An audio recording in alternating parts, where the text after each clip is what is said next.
Yo, what's up? You got your boy Nandra here. Welcome to another video. So for this video, I'm playing some Saha Sword. So I had Sword dailies today. Like ordinarily, I would just play aggro, but like I was like, let me go ahead and switch it up a bit, just because like I don't want to play any more aggro mirrors. I really don't. Just because those are pretty skill intensive, and there are certain things that can make or break those matchups. So I figured I would just go ahead and go old school and just play Saha Sword. Like Saha Sword was actually what got me into wanting to play Sword in the first place. I didn't like classic midrange, and I don't like classic aggro sword, but I definitely like Saha Sword because that's a pretty interesting playstyle. So for these games I'm about to show you, like I don't even know, like the scary thing is that like some of these people were in masters. I just don't know. Um, so let's go ahead and get into the first game. So this game was actually gonna be the hardest game that I had to play of all four of these games. Now, as you can see here, like I beat a lot of Bloodcraft. I did, like that was pretty cool. So yeah, just because like Saha, or sorry, just like neutral sword in general, like is naturally kind of favored versus blood, because like you can put out almost as many creatures as they do, but your creatures are all naturally better. Your evolves aren't just like pressure evolves. Your like your evolves are all like utility evolves, which is where you want to be at. Just because if you can like control the board, you can take away the early momentum, and thus win the game. So we're gonna see me keep the whole soul swing here. I keep the whole soul because like I know that I'm not gonna be able to end this game soon.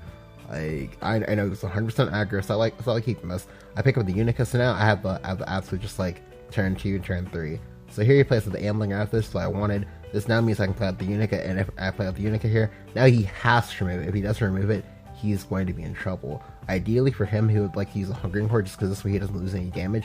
However, if he has to use if he has to use like a Blood Wolf or a Razor Claw, ideally I want to see him use the Razor Claw because that's better for me. But no, he just uses the Blood Wolf, which is fine.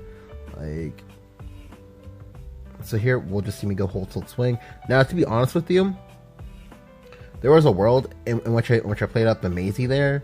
However, I want to hold on to the Maisie because, like, as you know, I have a lot of neutrals in this deck, and there's a strong chance that like, oh, well, if it turns out he was actually Vengeance, then like, I have something for that too. But here he plays out a Vite. The Vite now makes me like reconsider my life choices, because I have to use the second whole tilt swing here. Here he goes Urius into Vanya. Now, if I don't pick up a neutral, I'm going to be in trouble. I'm going to be in a lot of trouble. Because now he has 3 creatures in play. I'm guaranteed taking at least 2 damage in order to clear this. However, I brick. I don't pick up a neutral, so now what we're going to see me do is we're going to see me use the Albert here. Now, I'm going to use the Albert here, and it's going to feel really, really bad. Like, because like, well, I mean, granted, it wasn't like my win con in this matchup, just because like I know he's probably just like aggro bouts, which is fine. But it definitely does hurt having to use this now, just because like it's a nice way to just kind of come back from behind and just like win quickly before they can finish bursting you down. But this is the price I pay for having bricked as hard as I did. So I'll go ahead and I'll use the Albert here. Now I'm gonna go ahead and trade into the Vanya. Now, granted, trading this way isn't like it's the best possible play, because like granted, I'm always gonna take damage from this. Like I always will, but like I don't. I'm pretty sure I won't take 4 damage from that Urius. Well, sorry, from like the Urius pings. Like I'm definitely gonna take 4 damage from having to like play out things into the Urius, but I definitely won't take 4 immediately. I also don't get punished this way if he has like something that can like beat over it perfectly, like say for example Scarlet Sabura, then yeah. But here he just goes in, like he just floods up the board. Really wish I have like, you know, a Barbarossa or something like that. That'd be like great here, because this means I wouldn't have to use my Evo. But I do have the Council of Card Knights, which I really didn't want to play, because this means I take 3 damage. Like, so to put it into perspective for you, this series is done. Let's see, 7, 8. He's done like 9 damage as a 2-drop. Yeah. So I'll go ahead and trade here. Make the trade into the bat. Like, if he has Hungering Heart, I'm in trouble. But here he has Vampiric Fortress into Summon Bloodkin. So here he's gonna make some interesting trades. I didn't really like agree with all of these. The reason why is because like you you don't clear as much as you possibly could, and that's probably gonna be a big thing later. So here, like ideally for me, I think the correct play is to go ahead and just trade here, and then also trade here. Like the bat dies, but you get a new bat. The new bat will go ahead and trigger your Vampiric Fortress. The Vampiric Fortress will go ahead and pop. I'll go ahead and take 3 damage. I'll get down to 6. Like I like that play better, just because like you keep more things on board. You also get the fully clear one thing instead of just like awkwardly leaving this thing up as like a 3-2 or 3-1 or whatever. But like apparently he feels differently. Yep. So he'll go face. I'll take 4. And like again for me, like I'm sword. So you literally know that like that there's no possible way that like that I'm gonna there's no possible way that I'm going to be able to like heal or be able to deal with like a wide board like this. So I definitely preferred to just, you know, like go for the consistency route rather than the, oh okay, well let me just go ahead and like try to burst him down or whatever, because like there's no actual difference between me being at 4 and me being at 5 unless and only unless you pick up the combination of exactly Razor Claw plus Blood Wolf, as opposed to having two Blood Wolves. But you've already used one Blood Wolf, so I don't think that matters that much. Like, so I definitely would have gone for, you know, fully clearing the board and just, you know, dealing one less damage in order to have like one more creature in play. But maybe that's just me.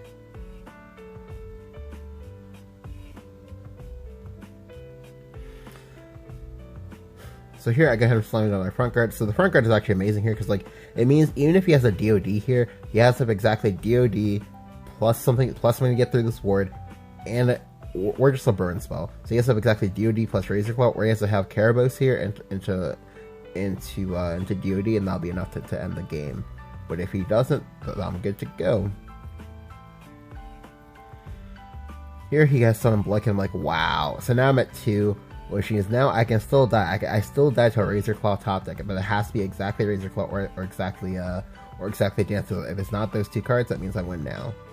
Because here, because my 1/1 got to stay alive, I now get to go for this play, in which I'll go ahead and evolve my Luminous Knight. I'll trade my Luminous Knight into a bat. I'll trade my 2/1 into the Vanya. I'll also go ahead and make a trade with the bat as well. Like, there's no like real reason to make this trade, but I'm just making it anyway, just so this way, you know, like I have something I can like do. Because this is the last turn of the game. Like if he can't kill me here, he never gets to kill me, and I just don't win the game. So here, yep, he doesn't get to do it. I go ahead and I get to go Israfil now. I'll evolve the Luminous Mage just because, you know, it's a free evolve. You might as well take it. I'm not going to put him into Vengeance though, because like again, I don't really know, you know, like what kind of like silly shit might happen, so I'm not going to put him into Vengeance. Yep, and then he just concedes. Like the big part about this game is just that like he, it's just like he played like pretty aggressive or whatever, like, and then like he also just kind of like didn't find the Razor Claw. Like sometimes that happens, but to be fair, like he found so much burn. Like he found so much burn from the bats, and just had like so much flooding. And this is one of those things that I talk about like all the time. Like it's really important that you be able to like find healing. So this next game is gonna be a really funny game. It's also gonna be one of the shorter games that I've ever had.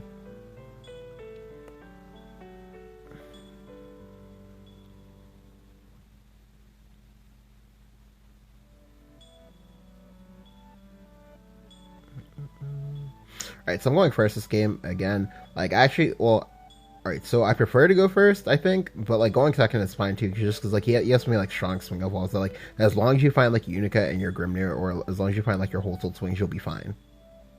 I pick up double Maisie here. Now this is kind of awkward. I wasn't quite sure what to do. Like, there's arguments to playing on either of these. Like, but because you have 2 Maisie, and because most likely you're not gonna like evolve 2 Maisie in a game, you definitely should probably play up the Maisie first, so this way you have the guaranteed neutral. Like, because right now, like, I don't know for sure if I'm gonna pick up the neutral or not, because like it might, like what happened like last game might happen again this game. But I figured that like Maisie like was like just like a stronger card overall. So here he plays with the Blood Wolf. I'm like, okay, all right. I pick up the whole soul. I'll go ahead and trade. I make the trade specifically because if he plays Vite, I want to be able to kill the Vite for free. But here he uses a Razor Claw to get rid of this. I'm like, okay, alright, we take those. But now when I pick up the Unica, I just straight pass. Like, I'm not gonna play either one of these. I make sure to make this play because like there's no way that they would just like Razor Claw if he weren't Vengeance here. Like, and you wanted to play a Vengeance unit of some sort. Here he plays with the Soul Drill, so this works out even better than I expected because now he even evolves the Soul Drill because he doesn't have a choice. And so now I just get to go Unica into Maisie. I get to clear his board. I get to develop 2 creatures. I also have the Whole Soul Swing as well as the Front Guard General as well as the Bahamut for backup. Like, he's not winning this game. So I go ahead and Whole Souled it, and he just like concedes. Like, he just straight up just concedes. Yeah. I mean, to be fair, like he definitely wasn't expecting to have the second like Maisie, but I definitely think that they should like assume that something was up. Like when was the last time that they ever see like Sword just like straight up like full pass to like 4 mana? Like you never see that. Like you only see that if they're like holding certain things, and you should like make these like inferences and then just like go from there. But no, like he ends up getting bodied, and it's just super unfortunate for him. So for this next game was I don't even know what to say about it. Like this game was truly a Clown Fiesta game, and it makes you kind of confused that this guy's a Masters, but hey, you can get the Masters as anything as long as you just play enough.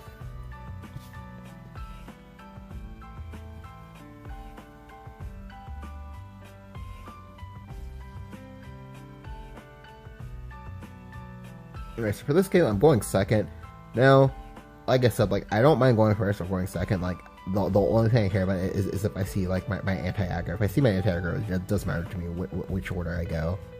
Like, so here I have the Grimnir, also have the Maisie, I have the Sahagwell. Sahagwell is like decent, but like it is only decent if I can have a staircase. Like the staircase is crucial because like you don't really have draw a sword, especially in this list, because in this list I believe my only card draw is the staircase, and that of the 2 Goblin Mages, which are just having here as like neutral targets. So it's really important for the Sahagwell that I automatically pair it with Lucy, especially because I'm versus blood. Like if he plays Karabos, I want to be able to either Sahagwell it or Maisie it or something like that. The staircase is gonna let me do this. The staircase should pop by the time I get to turn 5, I believe. Turn 5, maybe turn 6. So here he plays out a Galretto. So when he played out the Galretto, like I almost didn't want to play anything. Well, I was like, no, let me not be greedy with this Maisie. Let me just go ahead and play it out. He's probably gonna kill it, but that's fine. It basically just means I get to heal for 2 HP. If he doesn't kill it and he goes space, I get to play the I get to play the Grimnir. He's not in a very, very awkward situation. The reason why he's in an awkward situation is because like now he not only has to kill the Grimnir in order to go face, he also has to kill the Maisie too. Because if I pick up a neutral, he's in rough spots. So we're gonna go ahead and see what line he chooses to make here. He plays a Baphomet. That's fine. I don't care. All right. So now when I pick up the Unica, I'm like, all right, cool, we're doing it. So now I have the guaranteed neutral. So now anything he plays, I can just go ahead and kill it next turn and go face. Like I'm already gonna go face with this Maisie just because it's 2 free damage. Like the burden of trading is now on him. I not only have a ward, I have a must-kill target. Like, you cannot develop any good creatures while this Maisie is unevolved and in play. Because it means that she will just kill whatever good creature that is, and, keep on trucking, keep on going face. Like, so now he should be under a lot of pressure, and he should, make according plays. However, here he chooses to play Master of the Black Death and just passes? Doesn't even trade? I'm like, what? Like please go ahead and trade, sir. Like, why would you? There's no reason to make that line. Like, it's honestly such a bad line. But here I'm just gonna like take it slow. I'll go ahead and trade here. I'm gonna hold on to the evolve for as long as possible. Now, granted, to be quite honest with you, holding on to the evolve here, it's a bit greedy.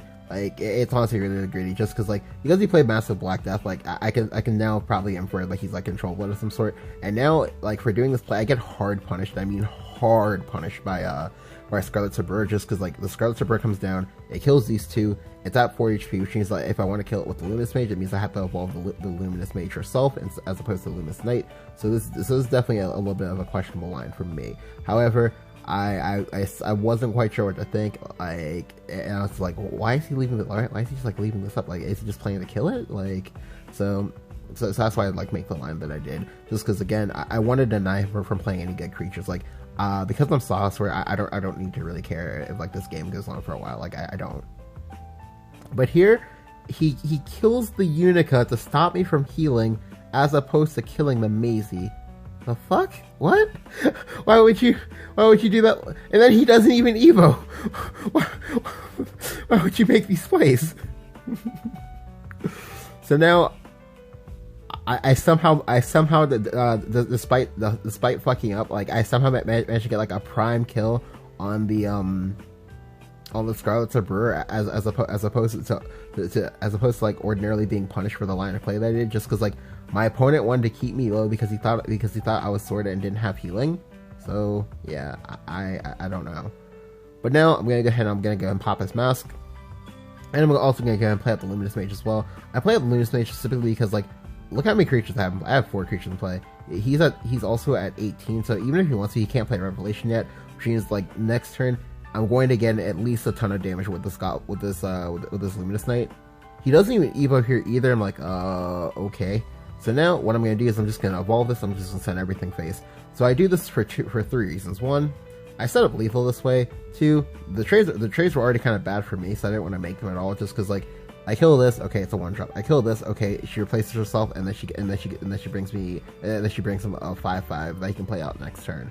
Additionally, by doing it like this, he takes 14 damage. 14 damage is a real number from the class that also has Albert and has an Evo to spare for it, and also gets 4 draws to do so. Like, so right now he's gonna be in a bind. Like, literally, the only cards that save him is to have exactly Revelation plus Mask of the Black Death, but he used the Mask of the Black Death earlier, so we know that he probably won't have a second one. Here he plays out the Revelation, and then he thinks about it, and he's like, oh, well, Albert can kill me now, so I'm gonna try to play around it. He tries to play around it by playing out the Fang Serpent. However, I'm neutral sword. Like, Fang Serpent's not doing anything again, because I pick up the Lucifer, so now I get to go Saha Lucy. I'll go ahead and evolve the Lucifer. I will not trade, I will just hit the end turn button. The reason why you do this, so this way the Fang Serpent cannot heal before you kill your opponent. Like, this game was just, I don't know, like, ordinarily this deck does not win that fast. Additionally, like, the misplays I made, like, should it, well, alright, so the misplays I made, like, or they were like pretty, it was pretty big. Like, if he had played that game correctly, yeah, it would have, like, it would have made this game last quite a few turns longer, but he didn't, and then just, like, you know, he lost because of it. That was pretty damning on his part. I don't understand why, like, why as a control deck that has Revelations that you really care about me being at 18. You shouldn't care about that. What you should care about is that, oh, well, I don't have a board because he has 3 creatures and he gets to kill my creature for free because I didn't evolve, and now I'm just on the back foot the entirety of the game. Like, you should care about that. You shouldn't care about the T damage. Alright, so now for this last game. This game was also interesting because apparently the first 3 like Clown Fiestas were not enough. There had to be one more, the ultimate Clown Fiesta. So I'm versus Dragon. Now, so if you don't know, like, I'm one of those people that, like, I definitely think Dragon can, I definitely think Sword can beat Dragon, but, like, you have to play, like, you have to play the matchup as Sword very, very well. Like, the burden of proof or whatever is, like, on you more so than it is on the Dragon player, just because like there's a higher ceiling for you. Sorry, there's like a higher ceiling for you to play than there is for the Dragon player to play, sort of, if that makes sense. I'm not really sure I'm going with that, but yeah. So for this game, I'm gonna go ahead. I'll keep the Grimnir, I believe, but I'll toss back the other 2 things. Removal spells are bad versus Dragon. Front guard, while good versus Dragon, is not good if you don't want to play it for a longer game. I don't want to play for a longer game. Like, he's not Masters, so I can safely assume that, like, you know, maybe he's like not, well, maybe he's like an alright player, but I definitely don't think he's like a great player. And because I don't think that, I'm gonna go ahead and try to, like, end the game quickly. So I'll play out the Unica here. Next turn, if he plays out a 2-drop, I'll go ahead and play out the Grimnir. Instead, he, like, 1-ups me and plays out Luxpan Kit, so I now know he's Discard Dragon. I don't know what to say. I wasn't expecting to see discard dragon. However, like I know like every now and then I happen to like run into these people that are like playing it, and like I'm not gonna say I don't think it's good, but like but I will say that I've only ever lost to these people like once or twice, and that was usually because of misplays on my part and not because the deck was like amazing. So I'll go ahead and I'll play out the Grim Reaper in order to deny him from getting face damage with his Luxfang kit. However, here he has the Dragonite Fist. Dragonite Fist is like really good here because he gets another Luxfang kit. So I'm like, okay, all right, that was kind of impressive.